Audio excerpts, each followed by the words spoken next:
মুন্সিগঞ্জের লোহজংয়ে নির্বাচনী মিছিলে প্রতিপক্ষের হামলায় আহত ১০। মুন্সিগঞ্জের লোহজং উপজেলার গাউদিয়া ইউনিয়নের বনশ্যামন্ত এলাকায় উপজেলা পরিষদের নির্বাচনের দোয়াত কলম প্রতীকের চেয়ারম্যান প্রার্থী বিএম শোয়েবের সমর্থকদের মিছিলে হামলার অভিযোগ উঠেছে। শুক্রবার ১৭ মে বিকেল ৫:৩০টার দিকে হামলায় ১০ জন আহত হয়েছেন বলে জানা গেছে।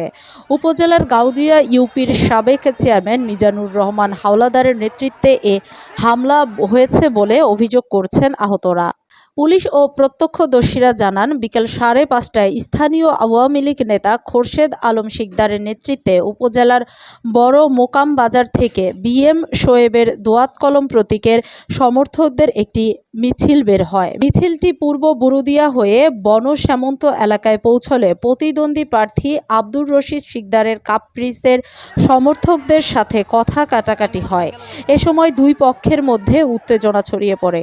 এ সময় রশিদ শিকদার সমর্থক গাউদিয়া ইউনিয়নের সাবেক চেয়ারম্যান মিজানুর রহমান হাওলাদারের নেতৃত্বে লাঠিসোঁটা দিয়ে হামলা চালায়। এতে দোয়াত কলম প্রতীকের ১০ সমর্থক আহত হয়েছেন।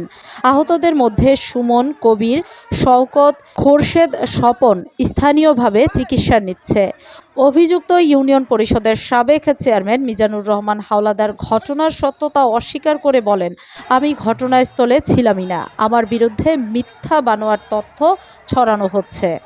এ ঘটনায় থানায় মামলার প্রস্তুতি নেওয়া হয়েছে বলে জানিয়েছেন বিএম শোয়েব। এ বিষয়ে লোহজং থানার ভারপ্রাপ্ত কর্মকর্তা ওসি খন্দকার ইমাম হোসেন জানান, খবর পেয়ে ঘটনাস্থলে পুলিশ পাঠিয়েছি। পরে আমি নিজেও ঘটনাস্থলে গিয়েছি। ক্ষতিগ্রস্তদের অভিযোগ সাপেক্ষে আইনগত ব্যবস্থা গ্রহণ করা হবে।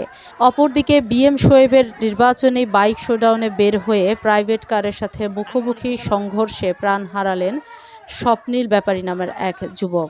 এ ঘটনায় মোটরসাইকেল চালক নাইম আশঙ্কাজনক অবস্থায় ঢাকা মেডিকেল কলেজ হাসপাতালে ভর্তি রয়েছেন। শুক্রবার বিকেলে উপজেলার কুমারভোগ ইউনিয়নের চন্দের বাড়িতে এই দুর্ঘটনা ঘটে।